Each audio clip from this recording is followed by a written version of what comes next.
Hi, my name is Bobby, and I'm going to talk about my journey to accept myself as a homosexual.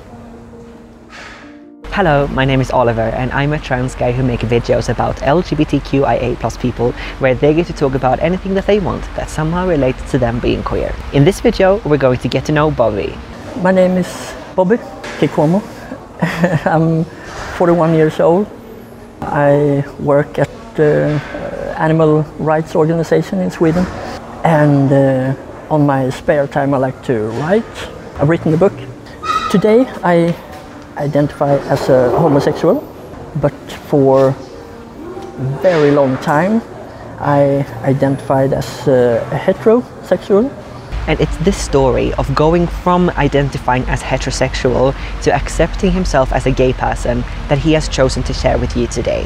When I was 10 years old, I fell in love with a boy, and it was so strange because I knew right at the moment that this cannot be happening.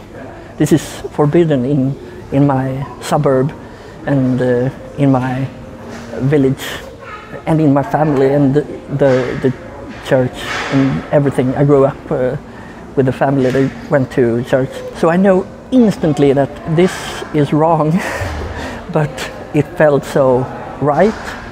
But I had to push it down, and I did violently and successfully for some years. But then, when I was, I think, 23 or something like that, I began to have a lot of dreams about boys, and finally I kind of understood that, okay, this is something I need to acknowledge.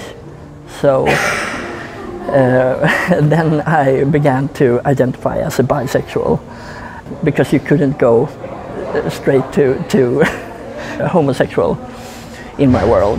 And I want to say that I know that bisexuality is a real thing, but for me it was a phase. And it's really important what Bobby is saying here, because I've met so many bisexual people who have talked about the biphobia that they've experienced because of society not taking bisexuality seriously. Let's get back to Bobby's story. I had those dreams about boys, and I thought to myself, okay, at least I gotta try it and see if it's like the dream. So in Stockholm there was this club called Zipper, and it was a really big gay club. Everyone in Stockholm knew about it. So I went there with my friend, who's always been supportive, and she asked me, well, what do you want to do? Why are we here?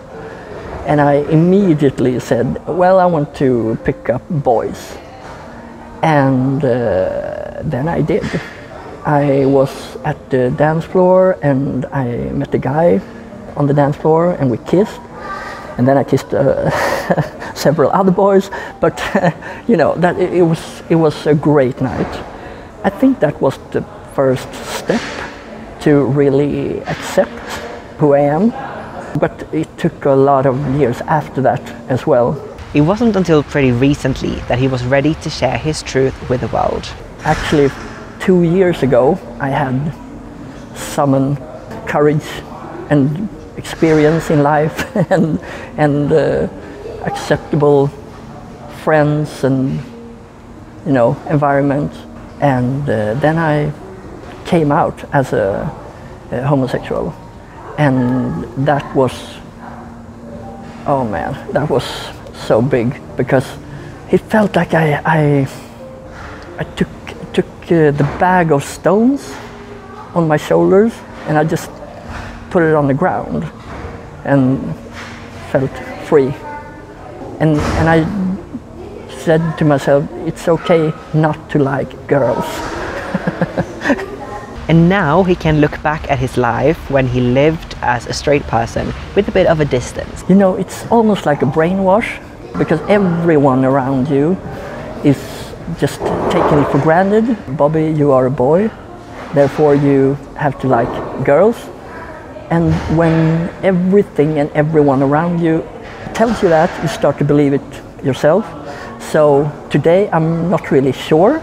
Did I ever like girls? I mean, I had girlfriends and so on, but when I let go of the you have to like girls thing, I felt so light and so happy. So yeah, that's the big question, and I don't have the answer.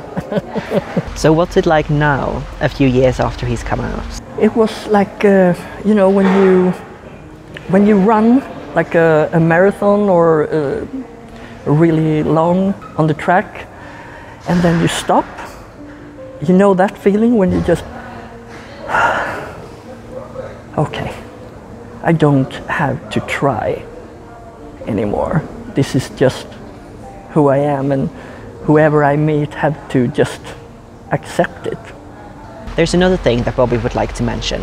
I've always been kind of bothered by people who say that, well, it's like a trend these days to come out as a queer, and that's so strange because, I mean, all my life I wanted to be normal.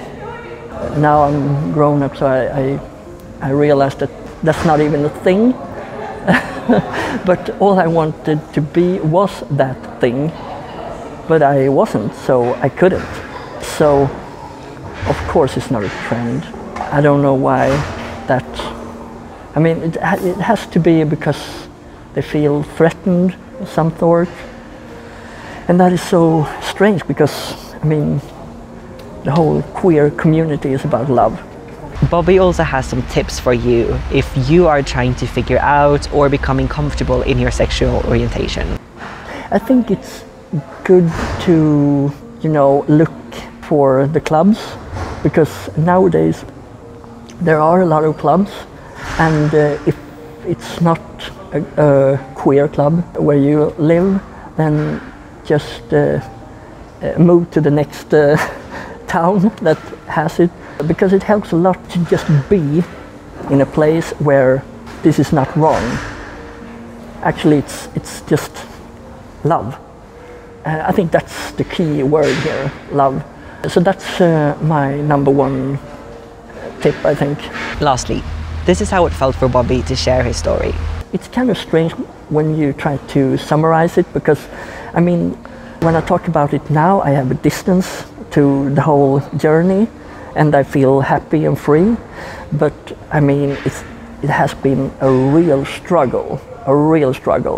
So, but I think a message I want to give is that, well, it may be a struggle, but in the end, it can be really, really good, and you can be happy and live free as your real self.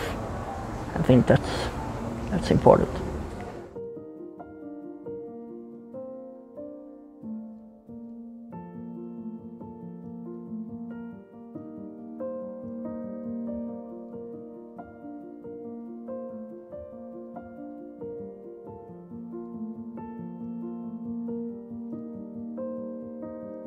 If you enjoyed watching that video, please like, comment, subscribe and share the video. I really appreciate you showing your love in that way.